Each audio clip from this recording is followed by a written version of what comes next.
Hello. Hi, I'm Multiplayer. I'm David. And you can call me Jordan, I guess, I suppose, for this video. We're going to have an awkward question time with David Papa. Are we going to have your last name like that?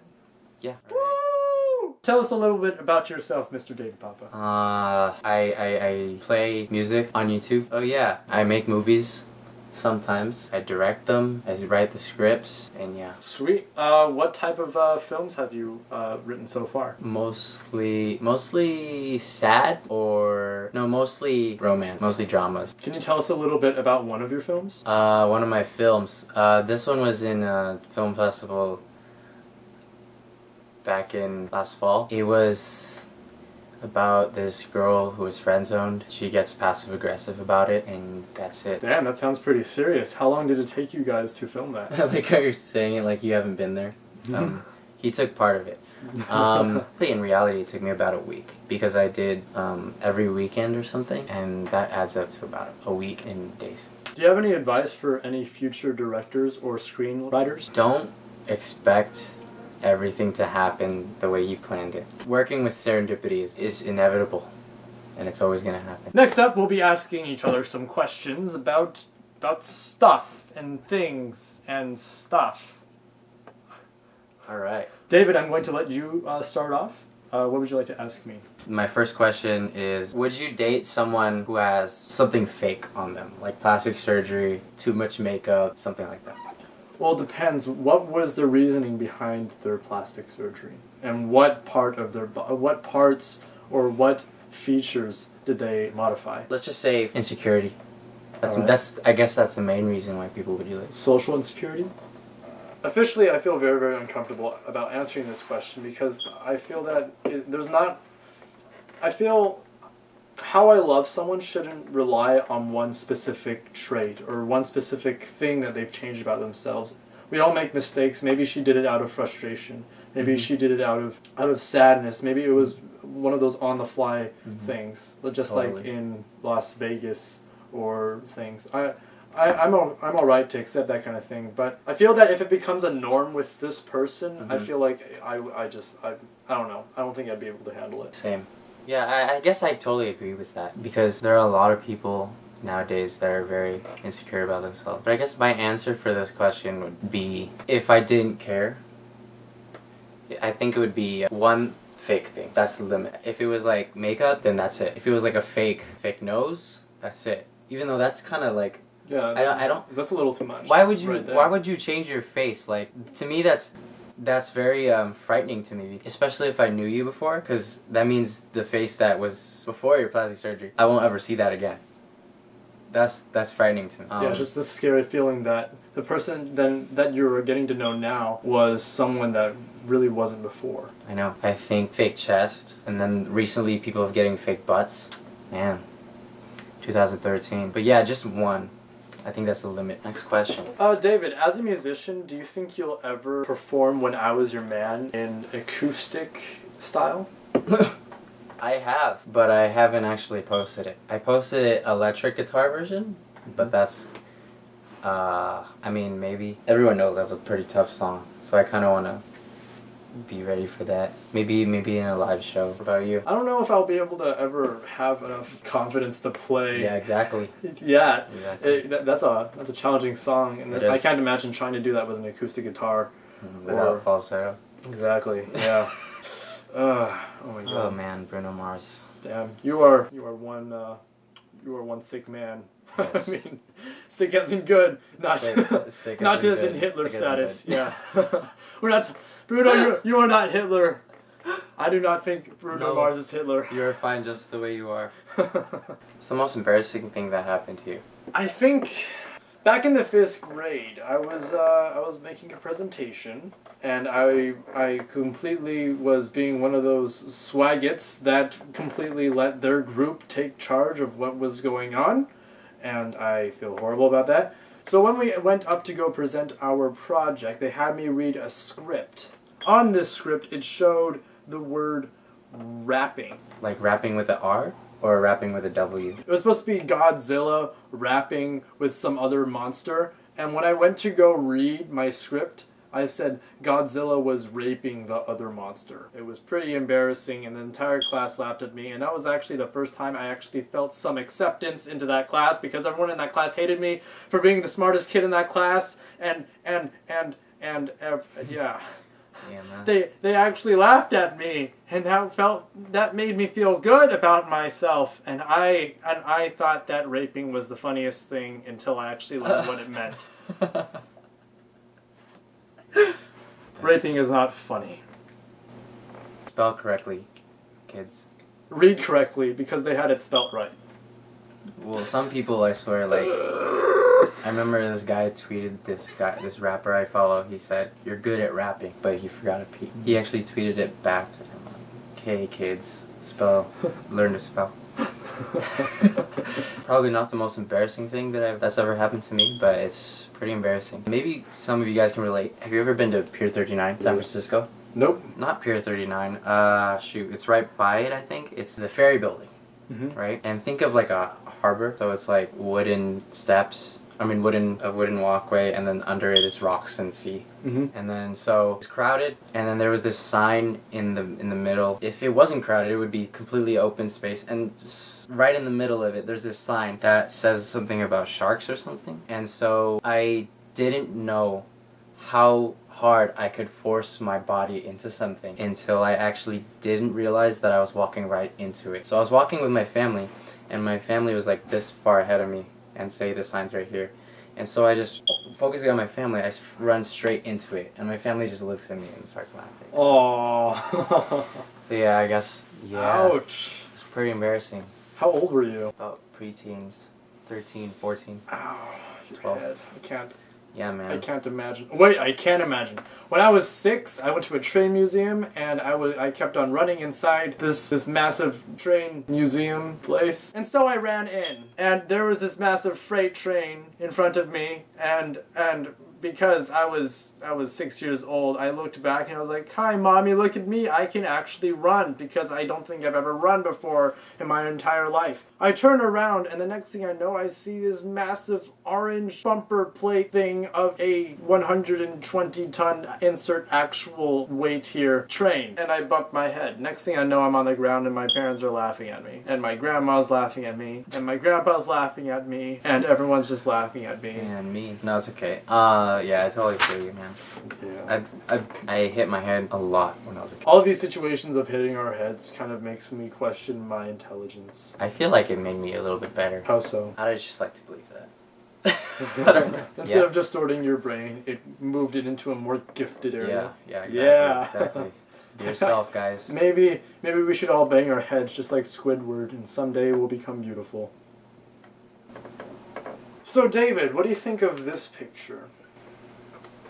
Pretty much, I don't ever get a sandwich that looks like it does on the menu. Basically, any food that I get from a restaurant, it doesn't look exactly like how I thought it would look, like texture-wise, and not as appetizing as how it looks on the commercial. And I totally agree with the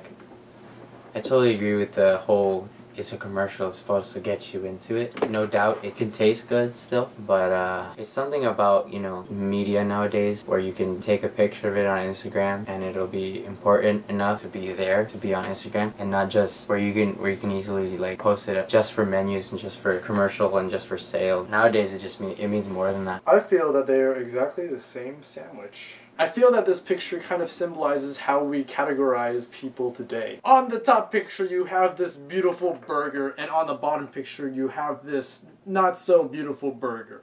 Regardless of what the two look like, they both are made of the same materials. It's like M&Ms. They're both the same. They're all the same on the inside. What I'm trying to get here is that deep down we are all truly the same. We all want to be like what's on the TV. But in reality, both what's on TV and what's in yourself, what you are completely parallel. What are the top 3 most annoying musicians, since you and I are both musicians? Like, okay, what you sing and I play guitar and sort of sing. So what are the 3 musicians that you don't like?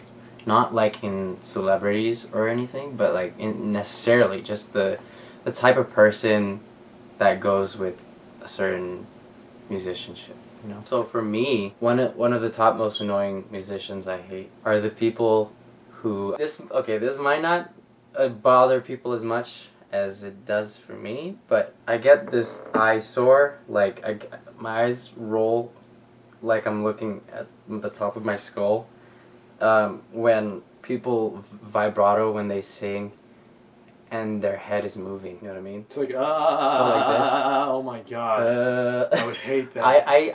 I cannot deal with that. Like, I don't think it looks correct. I may be wrong. It could be safer than my vibrato. It could be safer than anyone else's vibrato who doesn't do that. Isn't the vibrato supposed to come from your your diaphragm? I mean, it could still be coming from your diaphragm, but that's it's just it's hard to watch. So I think it's hard to hear it. Yeah, I mean, I can't imagine like Beyonce doing the national anthem for the land of the free. You see her hair like all jumping up and down, and like her clothes, her hair and her clothes all jumping down, like her face like all Jesus. It's like oh. Like, do you know anybody who like really does that? One thing I can think of on the top of my head. I can't imagine that. One of the people I can think of in my head is that guy from Les Mis, the one who survives. Empty chairs and empty tables. That guy. Empty chairs and empty tables. I know, like why? Like it sounded. I would enjoy it more if I didn't get to look at that. They should have just showed an establishing shot of the empty chairs and the empty tables while he was doing that. Like, I swear, like, I can't... Basically, yeah, it's hard to watch, so it's hard to hear. And plus, it kind of pulls away from the music. It's very, very, very distracting. It's a nose-picking error. Another type of musician that I hate are those people who pretend that they don't like singing. Can you please explain on that? Like if you were to... Like, they sing all the time, they sing in the showers, like, okay, who doesn't sing in the shower? They sing in, like, their car, at home, just everywhere. And then when you tell them, hey, sing, they're like, oh no, I can't sing, oh my gosh, I suck at singing, blah, blah, blah. Oops, like, that's stop, like... That sounds like me. No, what? Oh, yeah, that does sound like me. No, but, like, there's a level of being humble, but then there's a level of being, like, stop it. You know, like, I knew this person who's taken all this theatrical stuff, and not once did this person sing for me. It's pretty frustrating. Like, It's like you see all of this expression within them. They're so full of expression, but yet they choose not to do it. It's like you're a painter. It's like you're an expert painter, but you choose not to paint. I know. And that's the third one. The people who are really good, but they say they're not good. And that goes for everything, like wind players, guitar players, string players, singers. It's like, take a survey, like, ask people, hey, what do you think about this performance? And then if a good majority of the people said that you're good, might as well give in a little bit, you know? Have some acceptance, you know? Yeah. Especially if it's like a teacher or like someone who's not a family. Don't ask your family members if you're good. Of course they're gonna say you're good. No, but like unless they're early 2000 Asian, they'll always tell you suck. No, but like ask people who have the experience. And then if a good majority of them say like, oh, what are you talking about? You're good. Then stop it. It's a little frustrating. It's such a waste. You know, such a waste of good talent. Y'all are complaining like, oh, this celebrity sucks. Oh, this little guy on the internet who gets hundreds of views is so much better than this guy who sells out stages. Well, why don't some of you like step up to the plate and try to go up against them if you're so confident, you know? If you're so confident that this person is not that good, you know what I mean? I think I am going to have to agree with you on your most previous statement about people who say that they're horrible but are actually really, really good. Not to be hypercritical because I'm actually that type of person. Seriously, like if you are good, don't deny it. Please. When people go up to you and ask you if you're good, you've got to tell them that you are pretty sufficient, at the very least. Because at that point, you're just lying to them and yourself. And who likes a liar? I don't, I believe. David Papa doesn't like a liar. Yeah. You've got to be honest with yourself. If you think you're good, you're good. Jesus. Realistically, this is all opinionated. Oh, I want to say another thing.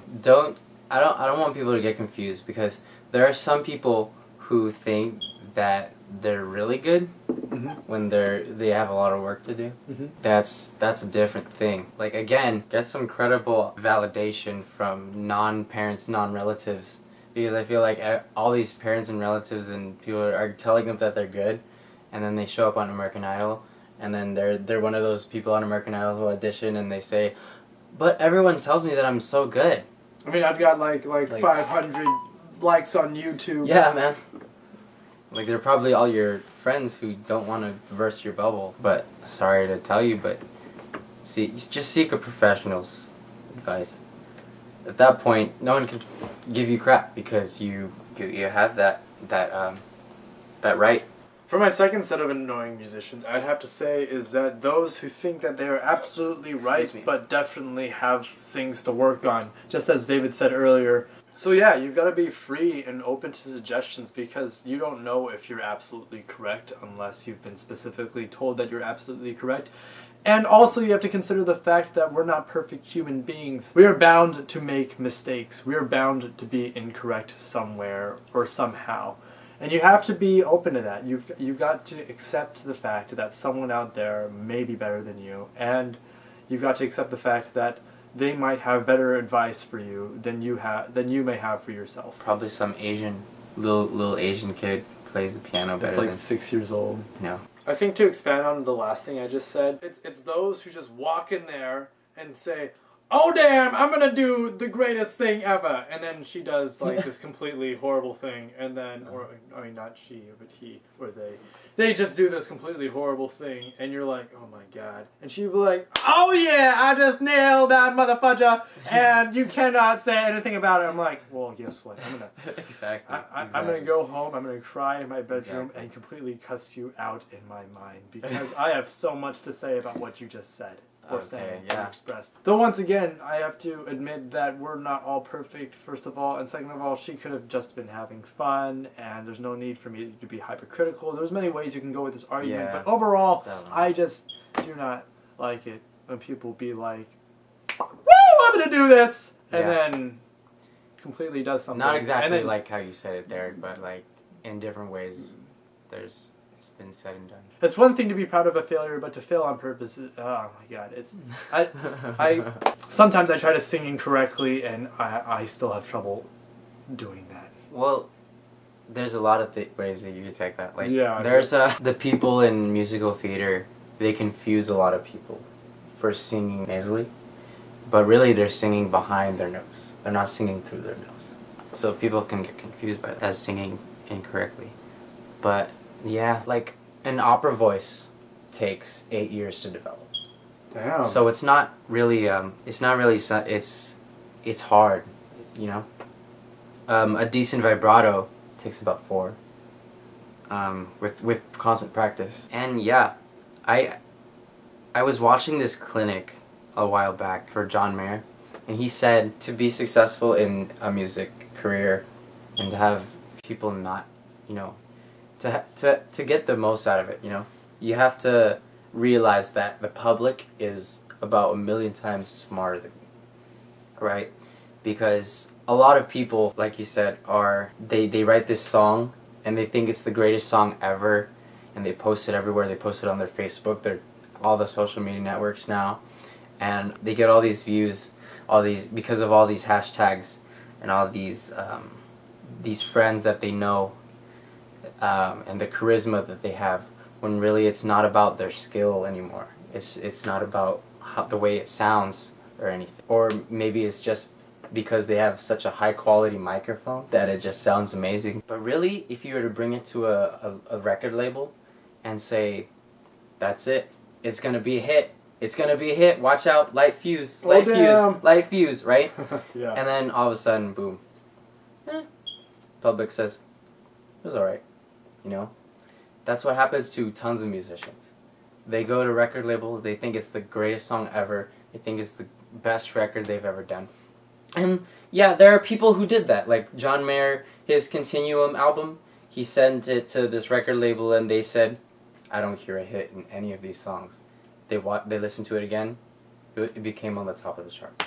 Damn. So that's why, yeah, listen to something twice before you, but anyways, that's not the point. A lot of people think that I have this hit going for me, when the public is just like, no, I don't think so, you know?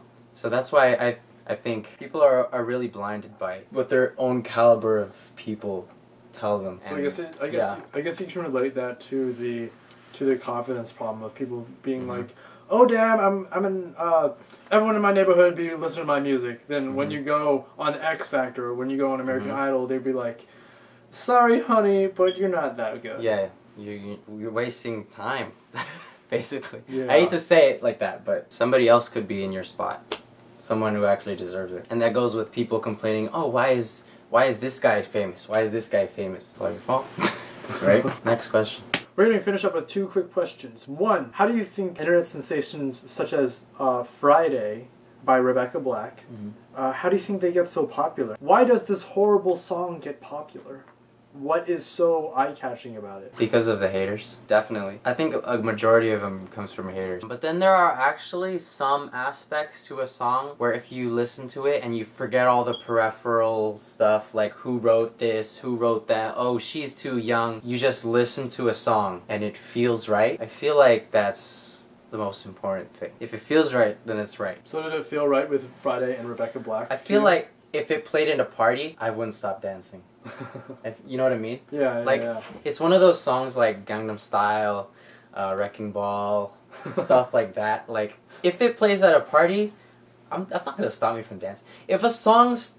If I feel like now in our current generation, in our 2014, there are people out there who hate a song so much that they would stop their fun. They would get out of their way to stop having fun at a party with all their friends and waste 3 minutes of their time to stop dancing to a song. That's ridiculous. Just because they don't like it that much. Oh. I mean, seriously, if you take out the words to Friday, take out the singing, and you just have the beat, you can dance to it. Like, what? Like, you're gonna have this one tiny person in the entire world stop you from having your fun at your party, and you're like, what, 20 years old, 19, 18, and this, like, 12-year-old is gonna stop you from doing that?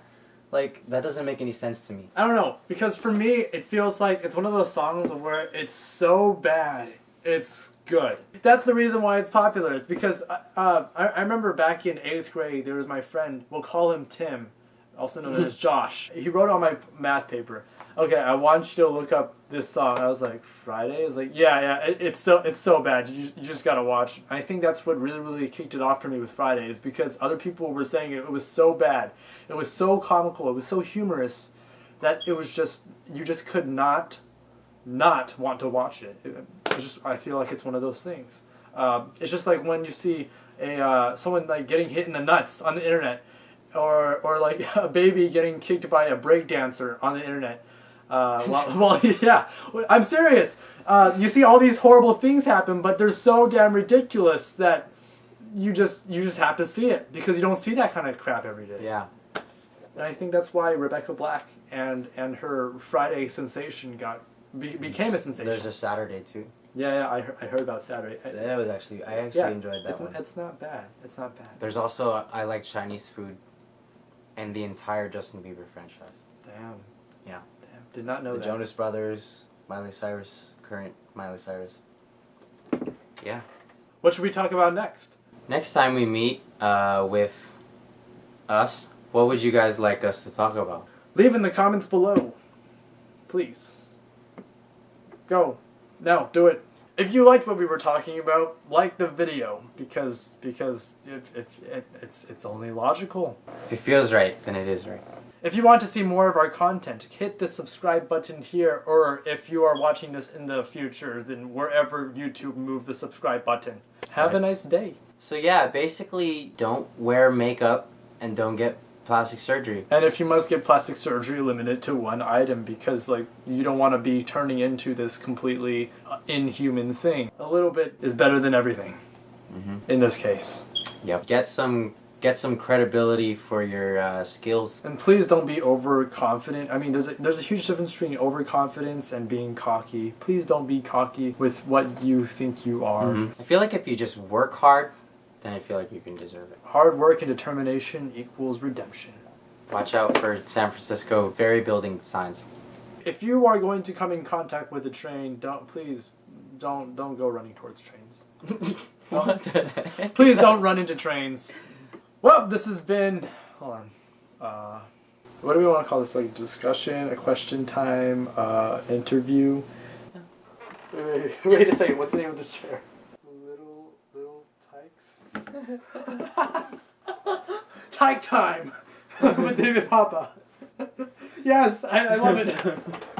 Well, this has been Tike Time with David Papa. If you want to see what he has in store, click on his face. I will have this annotation pop-up thing here. Just there. Yes, you have like 3 seconds to click on his face before 3, 2, and that's it. David, before we go, is there anything that you'd like to say? Yeah, check out my movies. They're coming up soon. I don't know if you'll find them. Stay tuned for those. My YouTube channel, as you saw, Ed Jr. All right. Thanks a bunch. Goodbye.